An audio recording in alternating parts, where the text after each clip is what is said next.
નમસ્કાર સ્ટુડન્ટ્સ, આપણે ગઈકાલે ભણ્યા હતા અમીર ખુશરો. બરાબર છે. મેં કીધું હતું કે અમીર ખુશરો વિશે કોઈ પણ રીતે પ્રશ્ન પૂછાય તો આપણે બાયફોગેશન કરવાનું કે અમીર ખુશરો કોણ હતું, શું હતું. તો આપણે કાલ જોયું હતું કે અમીર ખુશરો છે, બરાબર, એ સૌથી પહેલાં તો એક અમીર ખુશરો આ સમયના સૌથી મહાન સાહિત્યકાર છે, કવિ, રહસ્યવાદી, સંત, સંગીતકાર હતા. એના ગુરુ કોણ હતા તો કે હજરત નિઝામુદ્દીન ઓલિયા. એની ફેમસ કૃતિ આશિકા, નૂર, શિપિહર, કિરાતુલ સદાયન.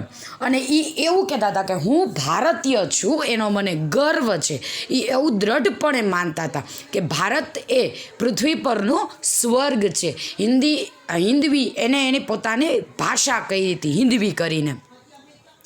પછી એને ઘણી બધી કવિતાઓ રચી. પછી એને હિન્દી અને ફારસીને ભેગા કરી, બે ભાષા ભેગી કરી અને ચોપાઈ અને દુહાની પણ રચના કરેલી હતી. કાલ આપણે આવું ભણેલા હતા, બરાબર.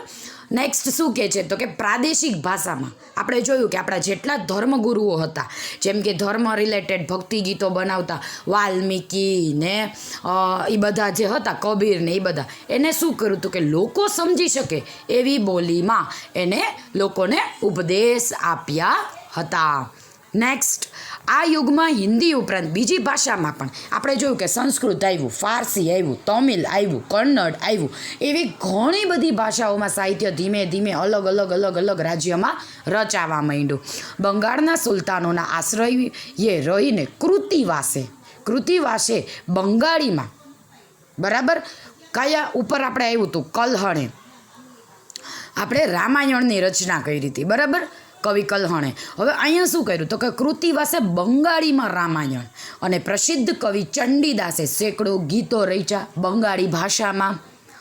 બંગાળમાં સંત ચૈતન્યથી, જેમ કેમ કબીર એવા ચૈતન્ય છે સંત, તો બંગાળમાં સંત ચૈતન્યથી ભક્તિ ગીતો લખવાની પરંપરા સૌથી પહેલાં બંગાળમાં ચૈતન્યએ શરૂ કર્યું. દેન આફ્ટર નવી કેટલી બધી પેઢીએ શું કર્યું તો કે ભક્તિ ગીતો લખવાની પરંપરા ચાલુ કરી. આપણને ગુજરાતમાં તો ખબર જ છે તો કે નરસિંહ મહેતાએ ગુજરાતીમાં અને નામદેવ તથા એકનાથે મરાઠીમાં કેટલી બધી ભાષા આવી જો આ ચેપ્ટરમાં, બંગાળી, ફારસી, તમિલ, કન્નડ, બરાબર.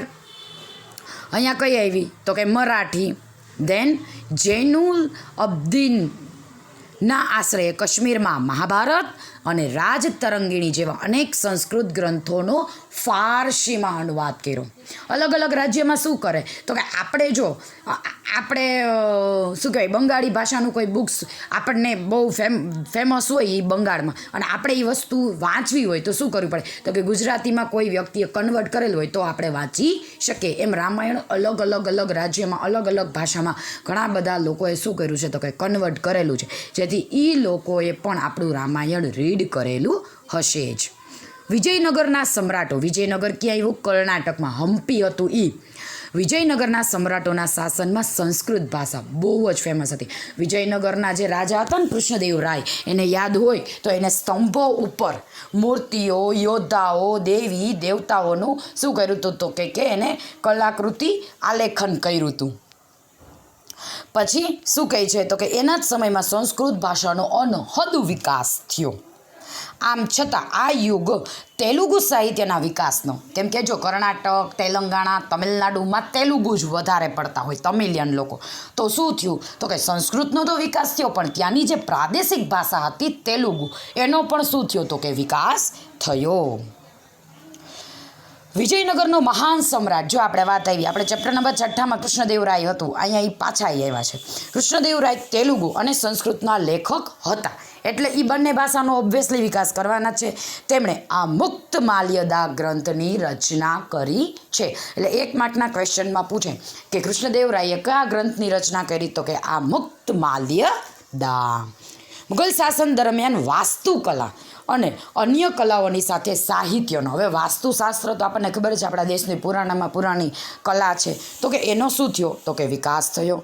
પ્રથમ મુઘલ બાબરે તુર્કી ભાષામાં, આપણા જે મુઘલ હતા બાબર, એને તુર્કી ભાષામાં તુઝુકે બાબરી નામે પોતાની આત્મકથા લખી, બાયોગ્રાફી આપણે કહીએ ને એ. જેનું ફારસીમાં બાબર નામથી ભાષાંતર કરવામાં આવ્યું, કેમ કે એ ભાષામાં જો કોઈને રીડ કરવું હોય તો એ લોકોએ કન્વર્ટ કરેલું છે. હુમાયુની બહેન ગુલબદન બેગમે હુમાયુનામા લખ્યું એના ભાઈના નામે.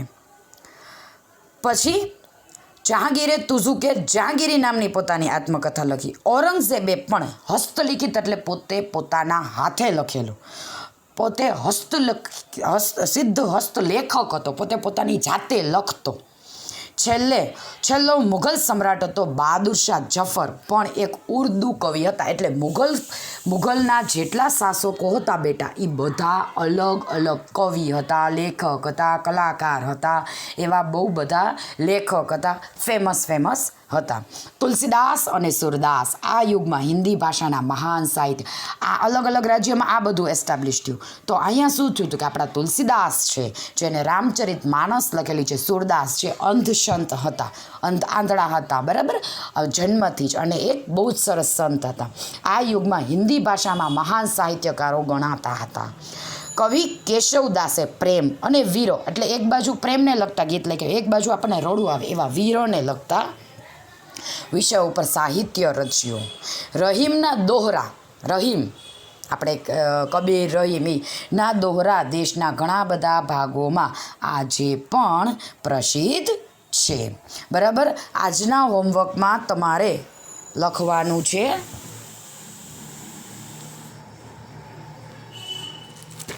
Question number